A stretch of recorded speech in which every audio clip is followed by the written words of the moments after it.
welcome to my Scrappin space. I'm Joni Martin. I'm an independent Stampin' Up demonstrator located in Southwest Wisconsin. And I'm here to share with you an alternate card we made in Paper Pumpkin class. What do you say we get my face out of the way and do some creating?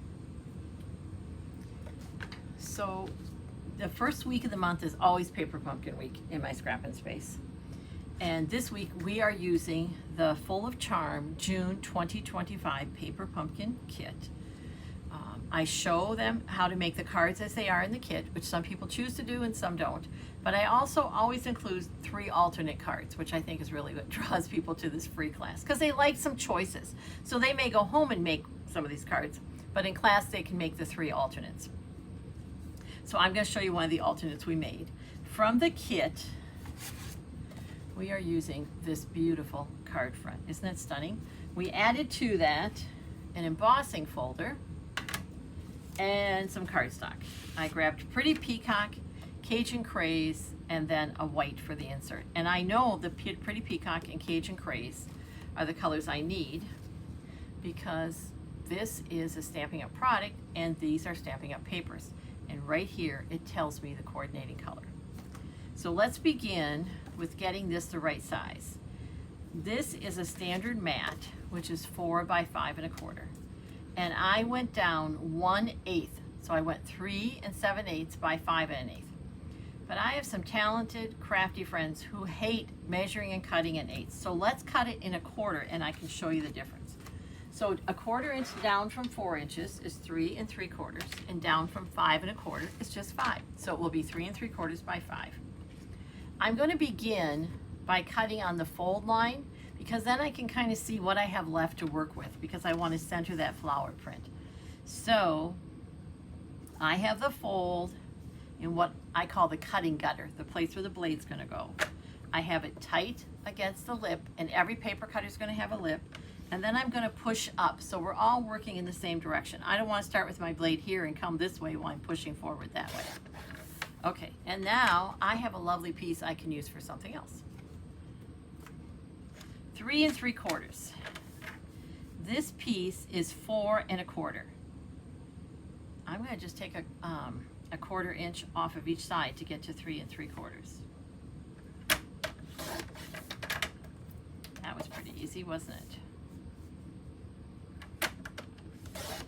And then I want it to be by 5. And this is 5 1/2. So again, I'm just going to take a 1/4 inch off of each side. And I think my crafty friends who don't want to do ace may be onto something, because this is a lot easier than when I did it by the ace. I just sometimes like a really narrow mat. Okay, I'm done cutting. Then I'm going to take my Cajun Craze mat. I'm just getting rid of all these scraps we cut off. And I'm going to attach it to here. So here's the difference. When you go down a 1/4 inch, see how much more of the mat you see? It just depends on the look you want. I sometimes like that narrow mat, but I like this one too. And it's easier. We're going to attach that. I'm going to use a tape runner. You could use whatever adhesive works with you.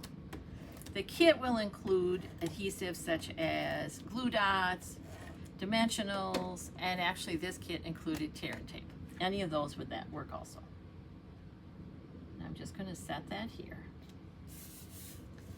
And while that's really pretty, I felt like it needed just one more thing. So we are going to emboss it, because that's the easiest way to add texture and interest to a card if you just need to, you know, kind of add it a little bit. I chose exposed brick. You could choose any embossing folder that's your favorite. Something that has a subtle overall design is going to work better when you have such a large print. So I'm going to set this in here right on that line that Stampin' Up kindly gave me. We're going to grab our cut and emboss machine. This uses plates 1 and 4. When I get an embossing folder, I add the name and the plates. So 1 is the large white plate that you're going to use every time. After 1, I'm going to put in, let me set this aside so you can see what I'm doing. I have plate 1. Then I have the embossing folder, fold up, and then I have plate 4. I just want to explain one thing about this, and this happened in class today, And I realized I don't usually explain to people why they want to do fold first. One, it protects your folder. But here's the other thing. Somebody in class had it going this way, and she was really fighting with it. She said, I don't think I have the right plates. It's really hard to run through. Because I say to them, it should be really smooth. Well, it's because this was open, and you're pushing that air like it's fighting. It caught some air when it went that way, and it doesn't seem like much, but when we turned it around for her, she's like, oh my gosh, that makes such a difference. So we want to start this way, so we're pushing the air out as we go. Probably more information than you want to know about air and embossing folders. So then we're going to run it through, and we know that there's always a plate on top. We don't have our embossing folder on top. We don't have our die cuts on top. That protects your machine and whatever you're sending through the machine. See how smooth that goes through? Just like that. This is not going very far because we're going to do one more piece of embossing. But let me show you this.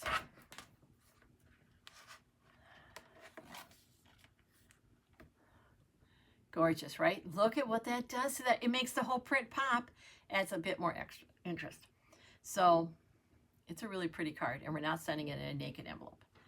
So I have just a plain white envelope, and I don't have another piece of paper because I've used it. So we're going to emboss the envelope flap.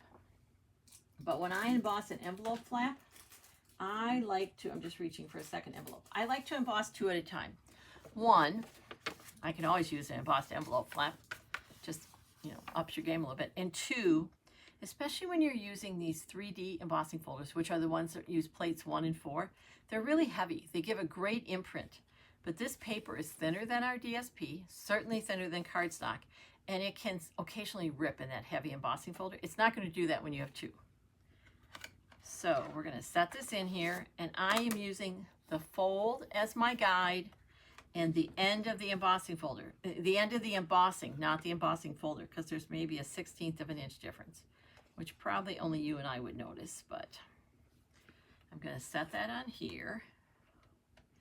Now, I'm going to work more to have my envelope be on the plate. I know it moved, we'll catch it. Then my embossing folder. It's okay if some of that comes off. But it caught my camera stand, and that's why it moved. So let's do that again. The embossing is at the end of the envelope flap. See when I set this down, some's going to hang over? That's fine. It's actually better to have the folder hang over than the envelopes because they could move like they just did for me. And we're going to send it through. This is such an easy way to really add just a touch of interest to your envelope. Make them look something, very cool. And 2 at a time, that's the quickest way to add interest to it. And there we go. Check that out. Yep, so we have an extra. And I'm just going to show you for comparison. As I try to reach for an envelope here. Yeah. Oh, here we go. So we're comparing this, envelope flap, kind of boring, to this embossed one. Quite a difference, right? That's the one we want to send. Okay. We're done with the embossing folder, with the cut and emboss machine. It's going to get folded back up, and we're going to finish this easy peasy card. So I have here a pretty peacock card base, which I'm just going to fold.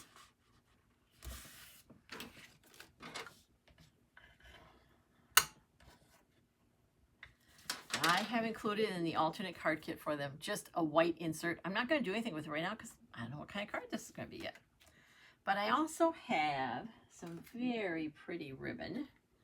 It's just gorgeous. It's called Gold Stripe. It's interesting and it's easy to tie. That's what every ribbon should aim to be. I'm going to grab a glue dot. Now there's glue dots that came in your kit. I'm just grabbing the ones we sell that come on a roll. It's just what was closest, but either one would work. And we're going to peel this back. And I'm going to put a glue dot where I want the knot to be. This is the card. And I knotted it kind of off to the side, but people in class today did it in the center, wherever you want the knot to be. And I'm just going to put it right here. Then my rule of thumb is if I'm just doing a knot, not a bow, 3 times the width. This is 4, so 3 times 4 is 12. I'm going to cut a 12-inch piece. I want enough that it will be easy for me to knot, which with my hands that isn't always the case, and that I have enough to kind of trim the ends. And then we're just going to kind of line this up, and I don't know why, but I get a better knot if I do it upside down. And I'm not going near that glue dot yet because I just want to make sure that I'm going to make a knot, that I have enough. Like I don't have more ribbon, too much more ribbon on one side than the other. And then we're just going to knot. Now this isn't perfectly even, but it's okay because we're going to trim it. And I'm just going to pull till it catches on that knot. I can adjust that a little bit. And then we're going to make one more knot.